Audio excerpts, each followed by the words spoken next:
Well, it's finally happened. I've finally gone crazy enough that I have been sent to the seaside for my health. Actually, there's just free public transport over Easter, so my therapist suggested I get out of the house and go to the beach for a bit.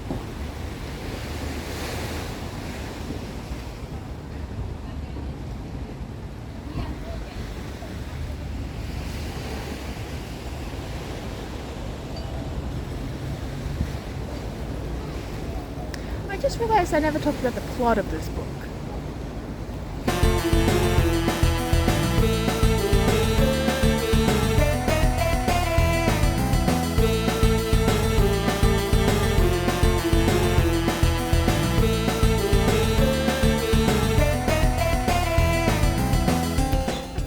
I moved because it was getting too loud where I was sitting before, and now this bitch is like, apparently, the landlord of this rock.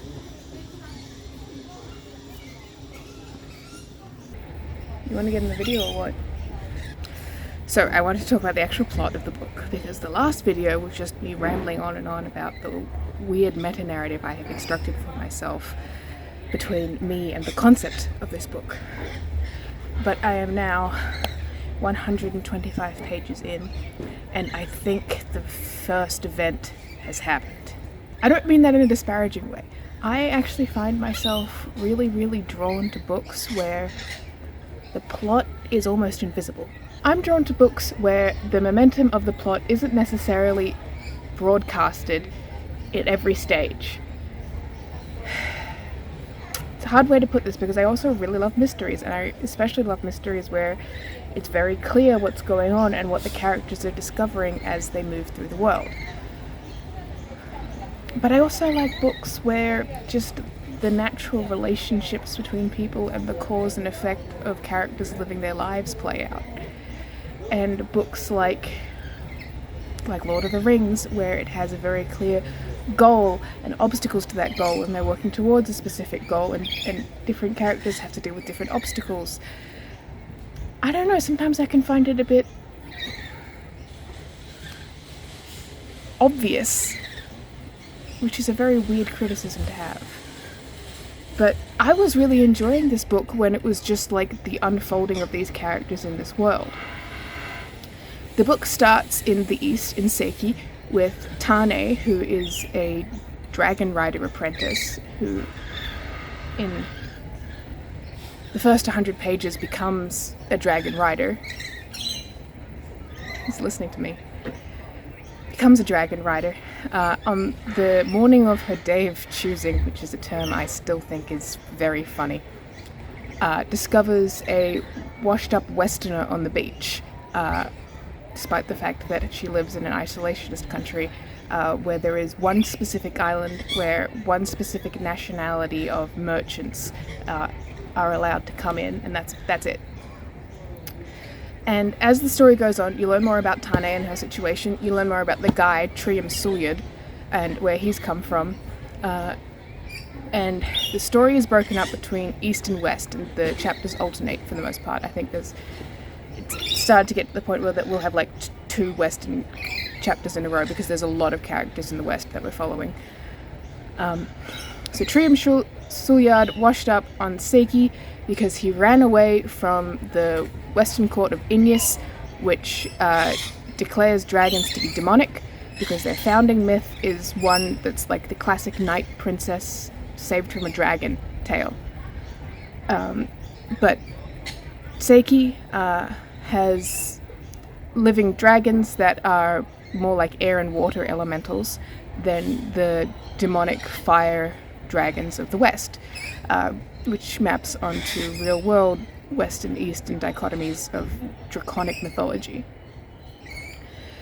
And it becomes apparent that Trium and his sweetheart Trudia in the West have hatched a plan to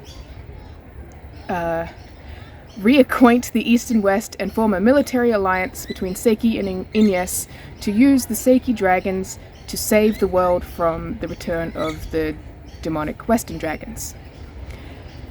So far, that's what I've got. And in my last video I was talking about all the things that I had heard about this book. There were things that I had heard about the book in abstract. Like, I did not know there were dragons in this book, which seems a bit obvious, but it's a fantasy book. You kind of need a dragon on it just to signal that there's going to be, like, fake countries in it. Like, at this point, a dragon is not a dragon so much as it is a symbol. It's like you have the opening credits of a TV show to establish the framework that this piece of art exists in. It's like you put a dragon on it so that you know it's fantasy.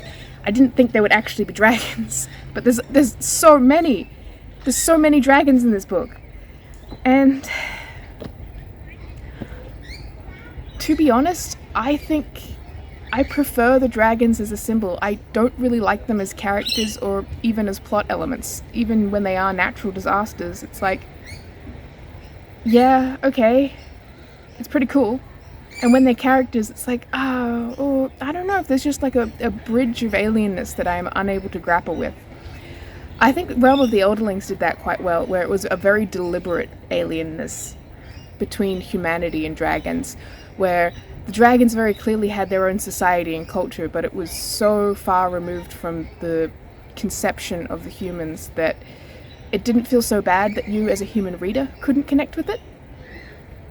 So Trudia and Trium want to create an alliance between East and West to make sure the Nameless One, which is the Satan dragon, the biggest, scariest one, doesn't destroy the world. Which is heresy in the eyes of Ineas, and virtuedom, which is like Christendom, like the religious zone of the six virtues, where which they were both raised in, because that religion of the six virtues holds that the Nameless One can never come back as long as the bloodline of the saint continues, and the saint is the knight in the story, the founding myth. The queen lineage of the queendom of Ineas has been direct from the saint. So basically, as long as that monarchy persists in having heirs, the religion holds that the Satan dragon can't come back. But Trium and Trudia have figured out or decided or realized somehow that the Nameless One is going to come back, and they have to figure out a way to get the East and West to work together to use the Eastern dragons to combat the Western dragons on their own terms. Which is a lot more boring than I thought it was going to be. Like I said, it starts with Tane, who's an apprentice dragon rider, and she's going to get her own dragon, I can tell. She's going to become a dragon rider, and she's going to form a bond with a dragon, and we're going to have a whole Pern section. And I'm just not interested in that. I'm much more interested in the characters of this story grappling with their constructs of dragons without ever needing or being able to face a dragon on its own terms. Like, I so much prefer it when the mythology of fantasy worlds remains a mythology and the characters just have to figure out a way to deal with it on their own. But at the same time, part of the whole appeal of fantasy is to explore relationships to mythologies and theologies and folk tales by engaging with them directly as concrete elements of the story. So I don't know what I was expecting, and I don't know. I'm just concerned we're going to get like a concrete answer as to the exact way the events between the saint and the damsel / the mother, how those events played out. And we're gonna get like a definitive history. And I hate stuff like that because you can't ever achieve that in reality. If these characters lived in a real world, they wouldn't ever be able to get that kind of closure. And it's not satisfying to me as a reader to be presented with that kind of closure, because I know I will never be able to access that. And I think part of the majesty of fantasy in having all of these supernatural elements is that we can grapple with them directly, and in doing so realize that we can't understand them fully, that we're not like that, and learn to accept ourselves by grappling with the other, defining the self through what is shared and what is different. And I'm just worried because, like, the dragons started to talk. So these two characters have this idea that the Nameless One is going to come back and basically be the Antichrist and just destroy the world, which I think is predicated on the fact that the Draconic Kingdom of Iskalin just declared, like 2 years ago, declared its allegiance to the dragons and put them in the place of a god, whereas before the Nameless One was Satan. The Nameless One's lieutenant, Fireled? Feardel. Fantasy names, you know. It's gonna be like this. Feardel has arisen. He's a high western dragon. He's basically one of the worst of the worst, bar the Nameless One himself. He's arisen from the ground, and he's come and he's attacked Inyas, and he's confronted Queen Sabran personally, and he's given her an ultimatum. He's like, you have to declare your fealty to me, admit that you are merely the flesh queen of this country, and that it all belongs to the Nameless One, and I won't kill you right here, right now. Which is evidently why the Kingdom of Iskalin declared its allegiance to the Nameless One. Evidently they received a similar ultimatum, which is cool, because I was curious about like how that whole theocratic switch happened, and if like the devil himself came out of the ground and was like, hey, pony up, and God wasn't there to help you, people would, flick that switch. They would save themselves. But Sabran's built different. She defies Firelid, and she's like, no, fuck off. The Saint will protect me. It's actually Eid who protects her. Eid, as it turns out, is magic. There's magic in this book. It's got like a word. It's not capitalized, which is truly incredible that there's a name for a magic in fantasy that they didn't capitalize. What's it called? Siden. Siden. She's got magic. It seems to be tied to dragons somehow, but she also mentioned she can replenish it by eating fruit, which, that's really cool. I've never heard that before.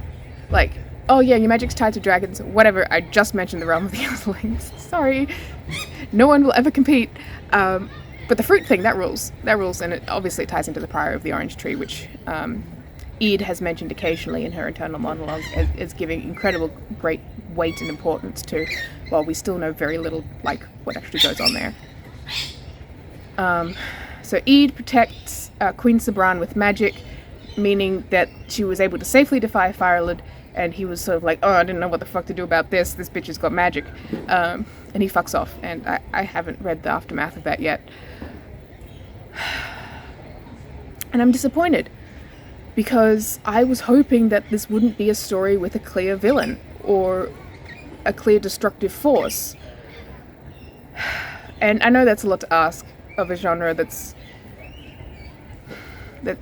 built on stories like this, but the fact that this story is built on the way different cultures interrogate a single myth of a knight saving a princess from a dragon really had me hopeful that it would just continue that theme, and that would be the driving plot, would be the different ways that different cultures interpret rising threats or past threats, or the way that they characterize virtue and what they valorize in their historical figures, and how that plays out in their intercultural political strategy.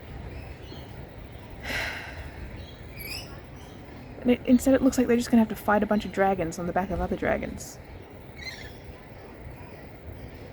And like, if I wanted that, I would read Pern. As I mentioned, I'm caring for my dad as my current job, so figuring out where and when I can film is a little iffy. When he needs to sleep, my room is right next to his, and I don't want to disturb him, obviously. So, welcome to the downstairs, the domain of the beast. Hey, buddy. Ooh, his teeth.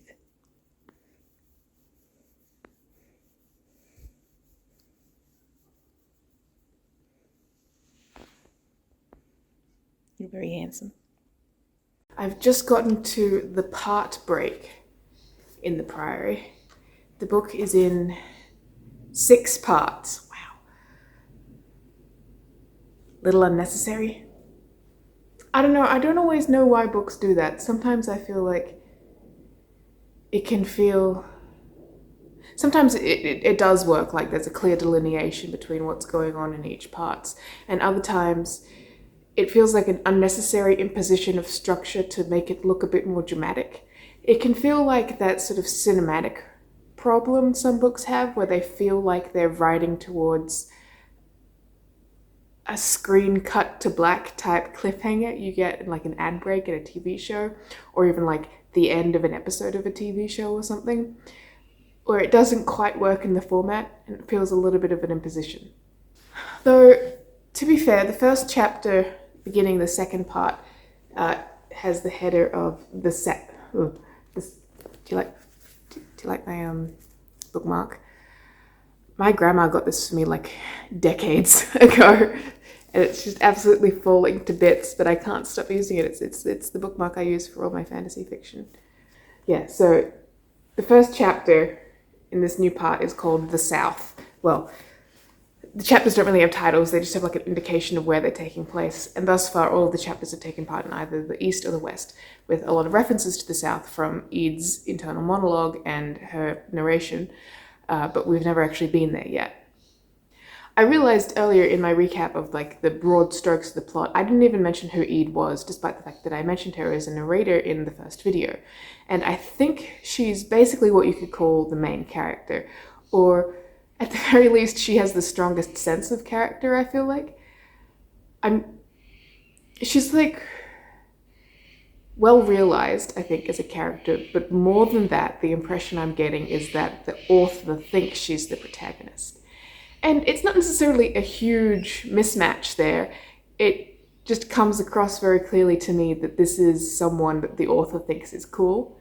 And I think a lot of the times she like carries that well. Like it's not an unfair bias for the author to have, but it does feel like it is a bias.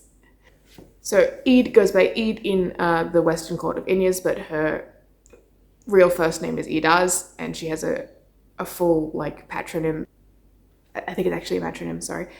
Edaz Duzala Oknara, but she goes as Ede Durian in Inyas, presumably because of the, overwhelming foreignness in what feels like a very xenophobic court, especially to her, and her different theological upbringing, which I mentioned in the first video.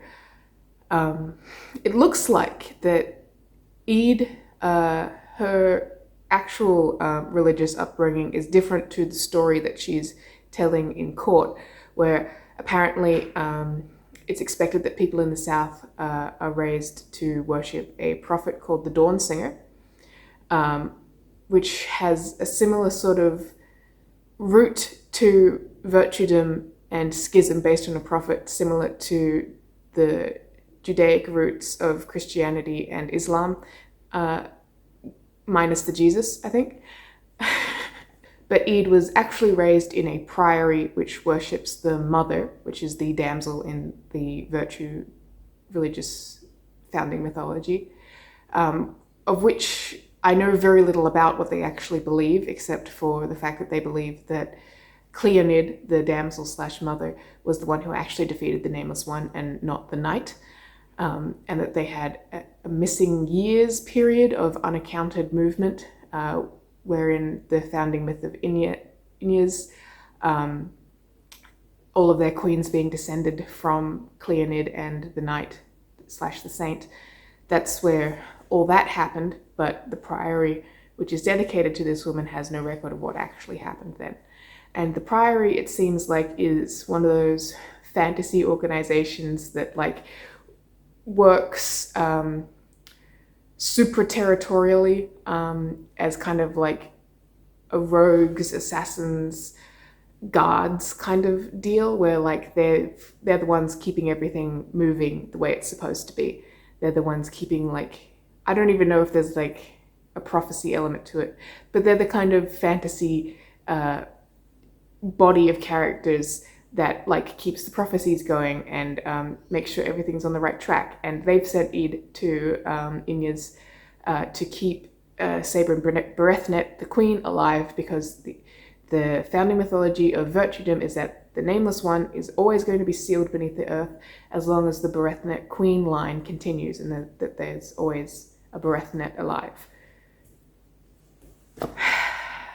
And the Priory aren't sure if they actually believe this, but they don't have any evidence to say that it's not true, so they've sent Eid to make sure that she survives, as one of the many ways they can shore up the potential of the Nameless One returning. So that's Eid's role in all of this.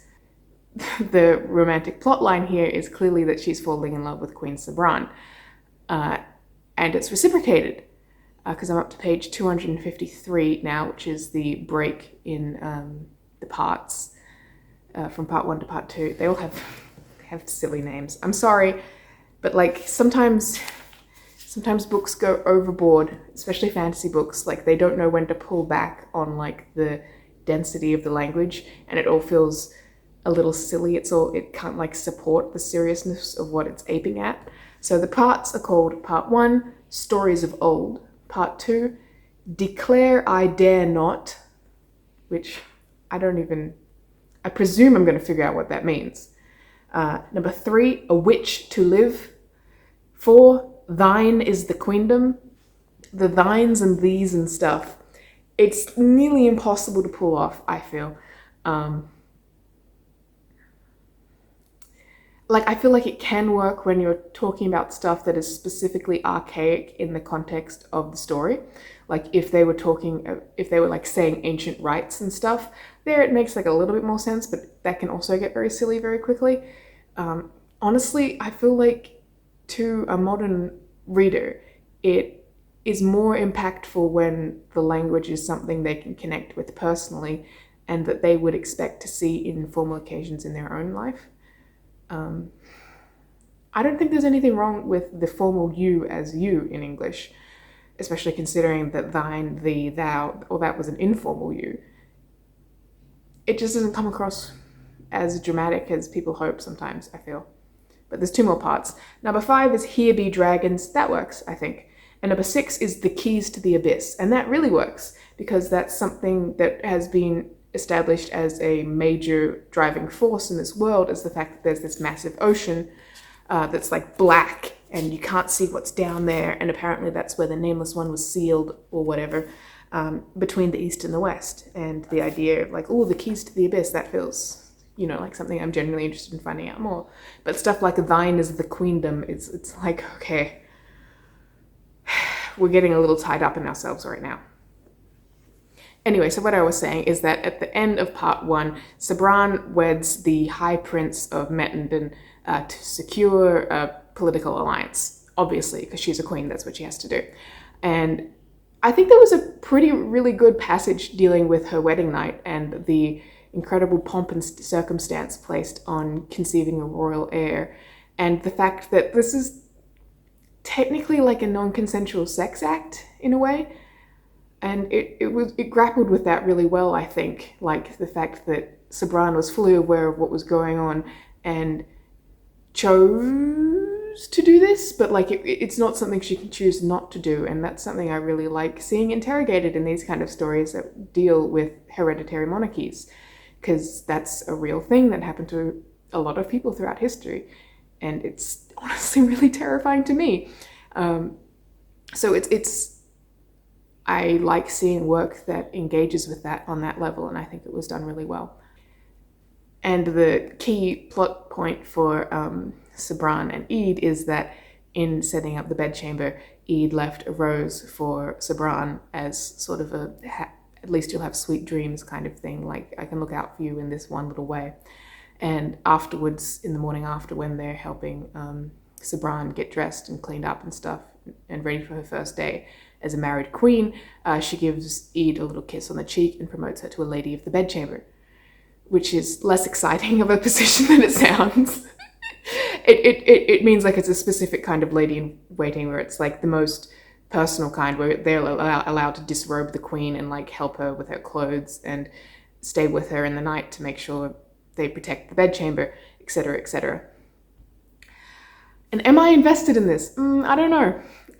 Sometimes I feel like it can shine through a little bit, but I feel like the book thinks Sabran is more likable than she is. I feel like the hurdle of her ignorance and callousness towards Eid and her upbringing is a much higher hurdle than the book realizes it is for the audience. Because with Eid, like, it's very clear that she's seeing Sabran as someone under a lot of pressure and very sheltered and ignorant about her upbringing and who is genuinely interested in learning more. I don't know, I feel like it's a really hard balance with these sort of cold, unyielding characters, where I really like that in like a queen. Like, I think that's a really cool archetype, is that sort of monarch. But getting her to effectively play in a romance is quite difficult, because it's like, okay, how do you get her vulnerable without it seeming out of character? And how do you get her coldness to not seem like insurmountable rudeness? And I don't know, I'm not sure if it's coming across great with her and Eid just yet. For starters, the way Eid thinks about her, we only see Sabran through Eid's eyes. That's the only narration we've got in the court so far, I believe. I'm pretty sure. The only one that I remember. And Sabran doesn't seem to engage with... Sorry, my mistake. Eid doesn't seem to engage with Sabran on a very equal level. Like, it feels like she pities her almost, and that she empathizes with her and her position and the enormous pressures thereof. But it doesn't seem like they have a lot to connect with on a personal level. Like, the conversations they were having about differences in religion, I think, were interesting, and it was, you know, revealing of like Sabran's genuine curiosity despite what she was raised in. But like, what else is there, like, underpinning them? Like, what is the bond there? Like, it's stupid to ask for like a fantasy story to show them having hobbies in common, but is it really too much to just like, I don't know, give them something that they share an opinion on, to have a moment of like lightheartedness? Even if it's just like a quick aside glance. Like, there's a part where the High Prince of Mettenden arrives and they have like a jousting tourney. And there's a great moment there between Eid and her friend Meg, and they're hanging out in the stalls there, just sort of going through everything, seeing what's going on. And it feels like a really genuine rapport. And I would have liked even just like some eye contact between Eid and Sabran in that moment, where like a knight does something stupid and they can tell that they're both having the same opinion on it. You know, just one of those moments of like positive connection, where it's not all just like, oh, I really am invested in like how difficult this is for her. It's like, okay, sure, but like, what else is there? Speaking of that moment at the jousting tourney, something that this book has, which I didn't realize it had, which I love, is it has an evil advisor. He's got the nickname the Nighthawk, and he's like old and creepy, and he stares weirdly, and he like grins, and like he's pretty clearly sent one of Eid's friends, Lord Loth, off to the Draconic Kingdom, like on his own, to get him out of the way of Sabran's marriage, because Sabran and Loth were friends. And so this evil Duke guy was just like, I'll send him to the bad guy kingdom, and then I'll laugh and clap at the proposal. And oh my god, it's so funny, because like, it's one of those archetypes that's like, okay, this is the evil advisor, and it starts out like, okay, he's a bad guy. And then it's like, it gets so saturated in popular culture that it's like, okay, well, oh, twist, the evil advisor is secretly a good guy, he's just a freak. And like, that's been happening a lot now, that I'm genuinely curious. Like, I can't tell whether he's a straight up just evil advisor and he's just evil, he's actually, you know, a pretty good advisor, he's just a freak, or if it's like a triple double backflip bullshit trope where it's like, okay, I'm an advisor, I have to act evil, so like everybody sees me as the sin sink for this kingdom where they can blame everything on me, so I'll be the bad guy, but I'm secretly a good guy and stuff. Yeah, but I'm actually also just a bad guy deep down. Like, I don't know like how many layers of weirdo this dude is on, and it's very funny to see Eid, who is raised to be like this protector, who was planted as not quite a spy, but more as a counter-assassin in the Innish court, seeing this guy and be like, oh yeah, that's an evil guy, I hate him. so clear. Like it feels like Ede has run into that cartoon box trap with like the cheese under a box with a stick and some string. Like it makes me not take her seriously. And that would be fine, but it seems to think that the audience will also take her suspicions of this guy seriously. And it's like, well, no, he's just so suspicious that I can't. He's so suspicious that I have no idea what's actually underneath all of that weird, evil filigree. And now I want to know. Like, more than Ede does. Like, she's just decided that he's evil. And, like, I get it. He sent her friend to the bad guy kingdom. That's not a good look. But don't you want to know, like, what his whole deal is? Like, she's puzzled out, and this motivation makes sense to me as a reader from what I've seen, that the Nighthawk has sent Loth to the Draconic Kingdom of Iskalin as an ambassador, but really they don't expect him to come back or to do anything. He's just, like, dead. They've written him off because he was really close friends with Sabran, and Sabran kept turning down, like, royal betrothals that were important to political alliances and producing an heir. And the Nighthawk was like, this sucks, this isn't stabilizing the kingdom, I'll get rid of this guy who's really close to her, and maybe that'll open her up to marriage. And like Loth, because we get his perspective, and Ede, who is really close friends with him, they know that they were never romantically involved, Loth and Sabran, but I mean, it does make sense. That like the advisor to the kingdom would be like, we need to get this like extraneous dude out of the way so you can produce a real heir. But it's just so funny that like that's as far as Ede got and was like, okay, that's it, that's this dude's whole deal. He's just he's a freak and he's done this and I hate him. And it's like, okay, cool. I mean, like, he's like the spy master for the whole kingdom or whatever. Aren't you curious about like what his entire agenda is? Doesn't he seem like a formidable enemy? That's a trope I love. I love the evil advisor. And as I mentioned in that rant, there's also an evil kingdom in this, the Draconic Kingdom of Iskalin. As I mentioned in the first video, they, like, just a few years ago, switched allegiances and pledged themselves to the Nameless One, the Satan Dragon. And we've got Loth's perspective as he's gone to the Draconic Kingdom of Iskalin. And we have found out that, like, it was very much a forced conversion. Like, the Satan Dragon's right hand arm wing man, Silly Rabbit, flew out of the volcano and came flying down to them and was like, yeah, everybody's got the plague now. We're going to burn everything to shit. You have to declare allegiance to us or you're dead. So obviously they capitulated. But turns out that the king of Iskalin was already just like an absolute dick of a man before he got Evil Dragon corrupted. Cool. Kind of unnecessary. But anyway, the point is that his daughter, the Crown Princess, is still loyal to the saint, and she's like just going through the motions. She has a big scary dragon mask she wears. That's interesting. I kind of liked that. I liked that it was like a helmet used kind of like a crown of office in a way. I like stuff like that. I like it when fantasy uses armor for creative and stupid bullshit, because like when you live in like a world of magical combat, yes, okay, like the breastplates have to be like shaped so that the rapiers will ping off them properly, but also, what if everybody just wore like neck gorgets for fun?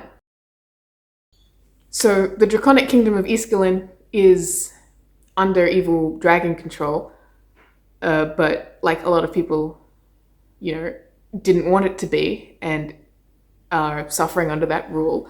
But for some reason, the place still looks like Bowser's castle. Like, there's a lava river, there's the Draconic Plague is spreading, so there's like plague houses everywhere, and they've got like red painted wings on the doors, and people are walking around with like big veils and masks on, and oh, and all of their carriages are pulled by like draconic beasts that are like the offspring of wolves and dragons, and it's all dark and grimy, and there's like lit braziers in the streets, and everyone's hiding, and the big plain of lavender, which was so beautiful. It's just been razed to the ground and it's just like on fire and burning all of the time. And that's so funny to me. That's such a cartoon place. It's trying to like pull back from that a little bit and be like, oh, see, the crown princess is actually in rebellion, and like this isn't a cartoon, you know, people like have different opinions on what's going on. It's like, no, this is a cartoon. You made a lava river. you made the bad guy zone. And I don't know if I love that or not. Like, part of me is like, this is amazing. I want to see more of this stupid bullshit. But another part of me is like, do you think that this is like working? I think it's trying to do like a bait and switch thing where it's like, oh, look at how evil and horrifying this place is. Get in the bad guy bus to Evil Town. But then it's like, oh, secretly the evil crown princess who's wearing a dragon head, she's actually like sympathetic, and she's like keeping a tight rein on her draconic evil father, and she's got like secret tunnels, and she's going to help Loth escape, and they're going to try and stop this somehow. But it just doesn't click right, because I think it's because we only know like 3 people in that kingdom, and it's the princess who's done the bait and switch, it's the king, who was, she specifically said he was evil before this started. He was just like a shit dude, and then like a dragon got in him and started controlling him, and it got worse. And then there's her handmaiden, who is just like whatever. She wears her clothes, so that the princess wears her clothes so she can like move about more freely, and the handmaiden fetched them from the port or whatever. And that's it. And we get no sense of like what daily life is like in Iskalin. We get no sense of like what the average person feels about the fact that their entire country was just destroyed by evil dragons that they now have to swear fealty to. It feels like it's sort of rushing through it. It's like it already knows how we're going to react, and it knows that we know that it knows that. It's like there's too much awareness there. It's like, yeah, you get it. It's the bait and switch villain place. And we're like, yeah, we get it. It's the bait and switch villain place. And nowhere does it actually like connect on any of those levels. I do love the lava river though. That is really cool. Like, I want that. Like, I know like geologically that's not really possible considering how lava cools when exposed to ambient temperatures outside of the ground. But I want the lava river. And Loth has just escaped through one of the Crown Princess's tunnels. His fun boy toy died, and I'm mad because he was like one of the only fun characters. That's not really fair. I don't mean that in a way like he was the only one that's fun to read or good to read. I just mean like he was lighthearted and funny. And I feel like, oh yeah, you kill off the lighthearted funny character. Now that's how you know shit gets serious. And it's like, I don't know. I think it's interesting to see these characters who are like that go through these crazy dark fantasy bullshit moments and just persist in that world, because I don't know about you, but like the insane, crazy, dark, evil world bullshit we've all just lived through hasn't made any of us less funny.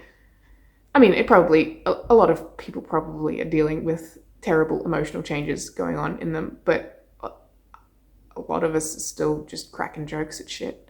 And I would have liked to see Kit continue to just be the lighthearted, funny jester character, hanging out, writing his poems, being in love with Kate while they're escaping the evil dragon kingdom and like fighting their ways across the mountains and meeting the guy who raised Ede, and it's all really intense, and they have to find the secret weapon that they have in this locked box that no one can get into, that a friend of Ede's found, and then she died. Why can't the funny guy come with?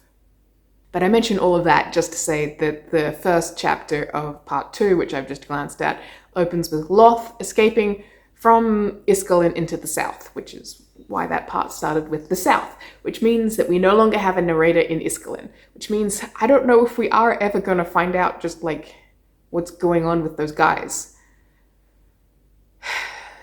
Like, we all lived through a practically apocalyptic event where we just had to continue going to work and school, where we had to find new ways to make rent, where we had to figure out how to get grocery shopping without contracting the evil plague. And I don't know, maybe it'd be too close to home. And since this was written in 2019, I'd probably just get frustrated at like how unrealistic it would be. But I don't know. It's like I'm looking for some fictional confirmation that all of that stuff actually did happen to us.